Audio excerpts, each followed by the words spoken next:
Even those who achieve these milestones occasionally find themselves confronted with profound and unsettling questions. What is the point of life? Why do we exist if everything is destined to end? What happens after death? And what drives a person to ask himself these questions when he appears to have it all: money, success, and a loving family? If everything is headed towards destruction. This video examines the remarkable journey of a man who, despite having achieved fame and fortune, found himself enmeshed in an abyss of doubt. This journey led him to confront the greatest questions of life and discover unexpected answers. This is the case of Leo Tolstoy, one of the greatest writers of all time, who went through one of the most intense existential crises ever told. He was born in 1828 into a wealthy Russian family surrounded by the luxury of the aristocracy. He was raised by relatives and, at the age of 19, he inherited the enormous Yasnaya Pona estate, along with hundreds of serfs. Despite this wealth, he displayed a deep sense of discontent and a divided nature. On the one hand, he loved earthly pleasures like gambling, drinking, and short-lived relationships. But on the other, he was plagued by a strong sense of morality that made him feel guilty all the time. His literary journey started with him writing personal diaries in which he documented his flaws and his attempts to better himself. His early works, such as Childhood and The Cax, reflected his personal experiences. From his carefree youth to his military adventures during the Crimean War, fame soon followed, bringing him into the literary circles of St. Petersburg and Moscow. But he felt out of place and frequently at odds with other writers. In search of greater purpose in life, he retired to his estate at the age of 30. There he married Sophia Bears, a 17-year-old woman. The marriage brought stability, and the two led a busy family life with their 13 children.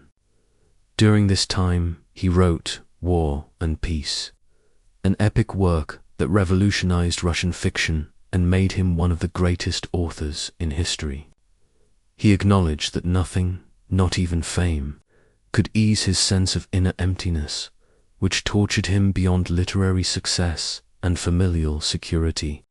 This time frame signaling the start of a crisis that, at 50, caused him to question every aspect of his life, plunging him into a profound existential search. Some of the questions that became a torment for him were: what is the meaning of existence? What is the meaning of what we do if time inevitably erases every trace?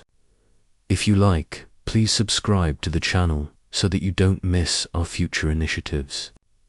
If you leave a like on the video, thank you very much. The most amazing thing about Tolstoy is that he did not arrive at this profound crisis gradually, but rather abruptly and catastrophically.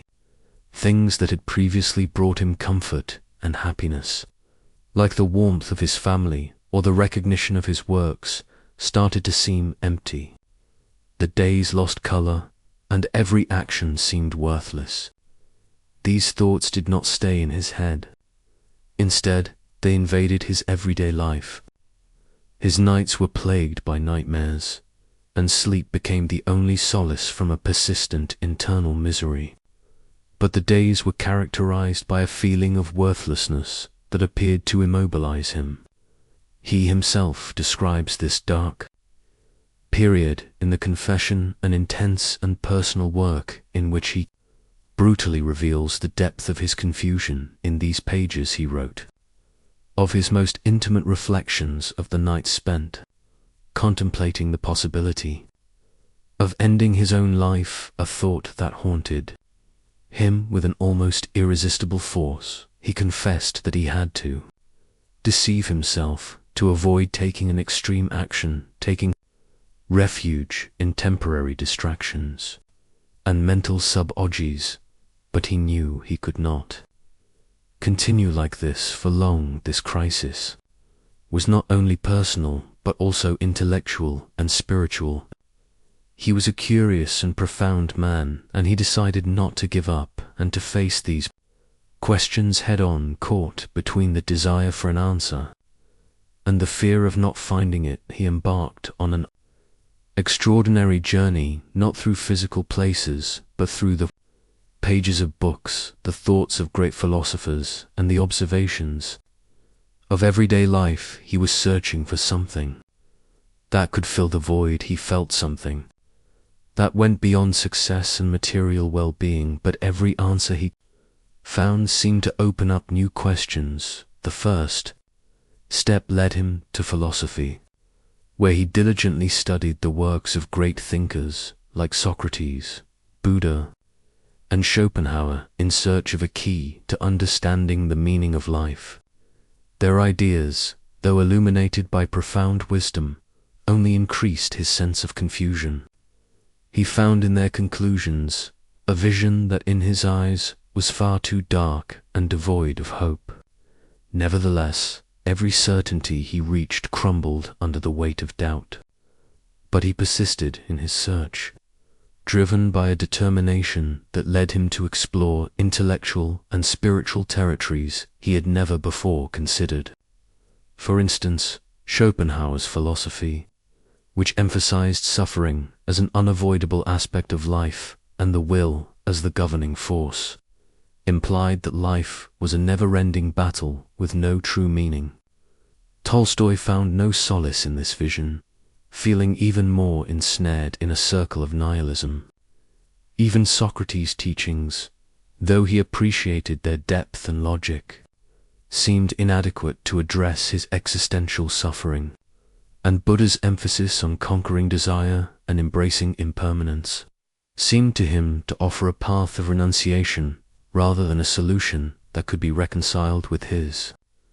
Disappointed by philosophy and restless by nature, he looked to science in the hopes that the empirical and logical method would offer more tangible solutions. He studied Darwin's theories and other then emerging scientific theories that explained the origin of life as the result of evolutionary processes devoid of purpose. According to these visions, the human being was nothing more than a product of biological chance, an aggregate of cells destined for decay and death. This approach only amplified the emptiness he already felt, because science, despite providing thorough explanations of the mechanisms of nature, was unable to provide answers to the questions that plagued him. Why are we here? Why do we suffer? And what happens after death? Darwinism and biology seemed to Tolstoy to reduce human existence to a battle for survival, rejecting any possibility of transcendence or meaning. Tolstoy saw science as a discipline that was incredibly effective in articulating the how of the world, but severely limited in addressing the why. He was disillusioned by the combination of scientific coldness and philosophical pessimism. He had looked for answers, but had only discovered explanations that seemed to rule out any possibility of meaning or purpose. Nevertheless, he persisted in searching for an answer that would quench his thirst for meaning. And as a result, he was able to identify four main approaches that people use to deal with the absurdity of life, each of which offered a unique response to the existential questions that plagued him. The first strategy was to ignore the issue entirely. He felt that many people lived their lives without ever pausing to consider the meaning of life or the certainty of death. Instead, they concentrated solely on accepting what happened without questioning what went beyond the obvious. This strategy seemed possible, even comforting, but to him, it was a flimsy and short-term solution that provided no long-term solace. The second strategy was to seek solace in pleasure and the pursuit of instant gratification through materialism. For many people, hedonism and the never-ending pursuit of goods and pleasures became a sort of anesthetic against life's worries.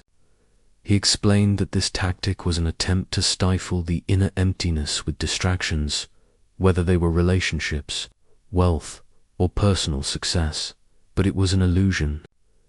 Tolstoy likened it to the honey in the parable of the man in the well who was sweet to the taste, but unable to prevent falling.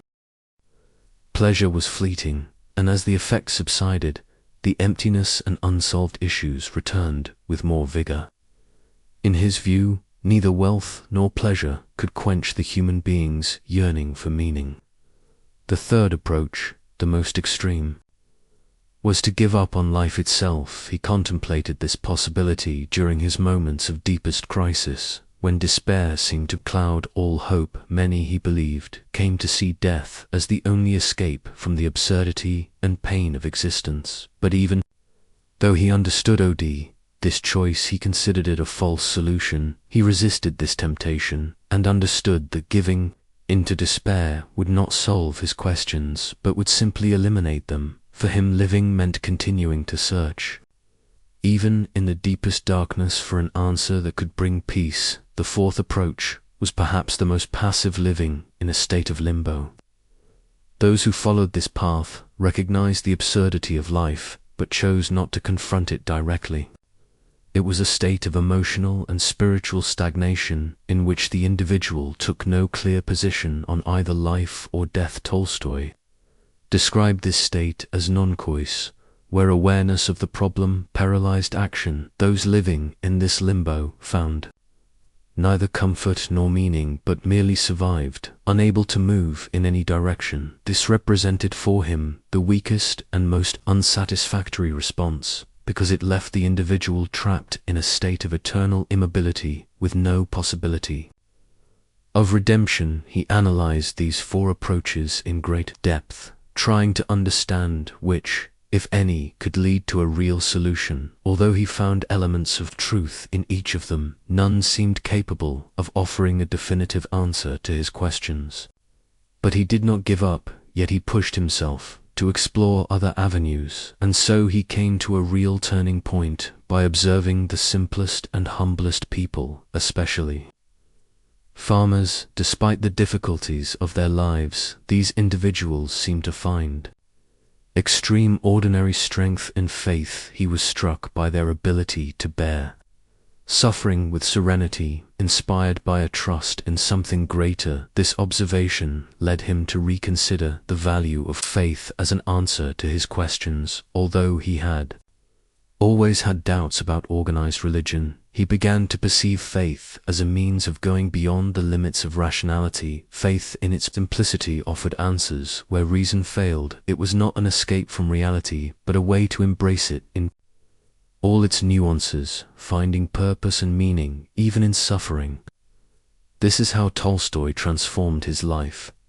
He abandoned luxury, devoted himself to others, and embraced a spirituality that led him to live more authentically. This new path gave him a peace that neither success nor rationality had ever been able to offer him. What am I supposed to say? What does this story inspire in you? That concludes this video. Warm regards, and see you next time. Tolstoy's experience and history teach us that the meaning of life is not found only in knowledge or pleasure, but in the ability to see beyond challenges that may seem insurmountable. But faith, in whatever form, can offer a way to deal with them.